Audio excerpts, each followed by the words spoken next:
कथा राम से बड़ा राम का नाम। जय सीताराम, जय बजरंगबली।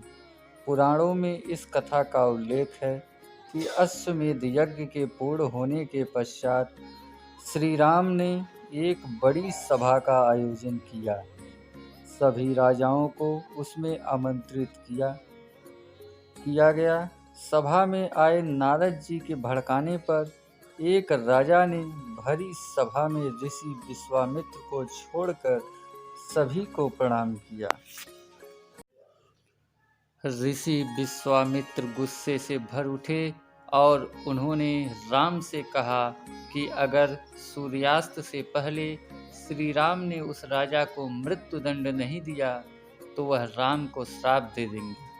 श्राप के से भयभीत होकर श्री राम ने उस राजा को सूर्यास्त से पहले मारने का प्रण लिया।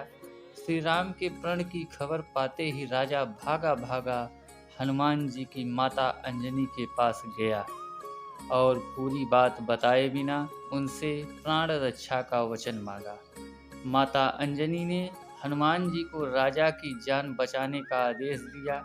हनुमान जी ने श्री राम की कसम खाकर कहा कि कोई भी राजा का बाल भी बांका नहीं कर पाएगा। लेकिन जब राजा ने बताया कि श्री राम ने ही उन्हें मारने का प्रण किया है तो हनुमान धर्म संकट में फंस गए। हनुमान जी के सामने धर्म संकट खड़ा हो गया कि वह राजा के प्राण को कैसे बचाए। अगर राजा को मौत मिलती है तो माता का दिया हुआ वचन पूरा नहीं हो पाएगा।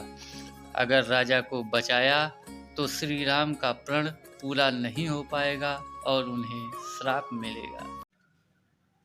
उलझन में फंसे हनुमान जी को एक उपाय सूझा। हनुमान जी ने राजा को सरयू तट पर जाकर राम नाम का जाप करने को कहा। हनुमान जी खुद सूक्ष्म रूप में राजा के पीछे छिप गए। जब श्री राम राजा को खोजते हुए सरयू तट पर पहुँचे तो उन्होंने देखा कि राम राम जप रहा है। राम जी ने सोचा, अरे ये तो मेरा भक्त है, मैं कैसे इस पर बाण चला सकता हूँ। श्री राम महल लौट गए और विश्वामित्र से अपनी दुविधा कही।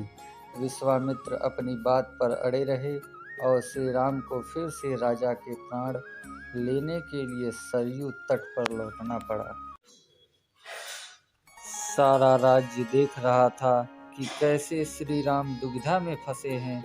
एक तरफ राजा राम नाम जप रहा है और श्री राम अपने ही भक्त को मारने के लिए मजबूर हैं।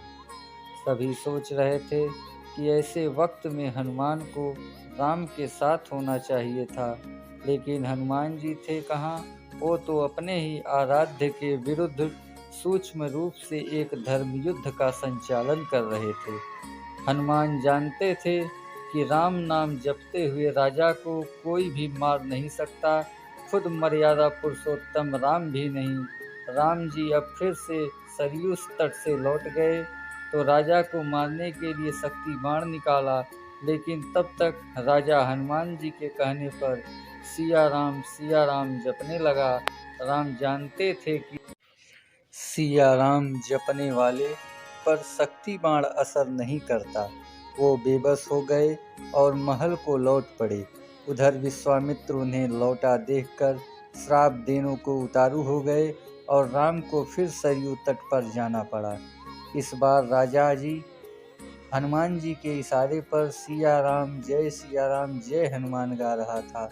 राम ने सोचा कि मेरे नाम के साथ ये राजा शक्ति और भक्ति की जय बोल रहा है, ऐसे में मेरा कोई अस्त्र इस पर काम नहीं कर पाएगा। इस संकट को देखकर श्री राम को मूर्छा आने लगी तो अयोध्या के साधु संतों में खलबली मच गई। तब ऋषि वशिष्ठ ने ऋषि विश्वामित्र को सलाह दी कि वह राम को इस संकट में ना डाले। उन्होंने कहा कि राम चाहकर भी राम नाम जपने वाले को नहीं मार सकते, क्योंकि जो बल राम के नाम में है और खुद राम में नहीं है। संकट बढ़ता देख ऋषि विश्वामित्र राम को संभाला और अपने वचन से मुक्त कर दिया। मामला संभलते देखकर राजा के पीछे हनुमान जी वापस अपने रूप में आ गए और श्री राम को प्रणाम किया।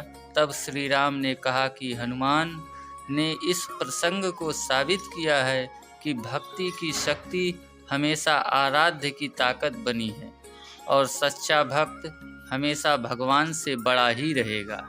जय सिया राम, जय हनुमान।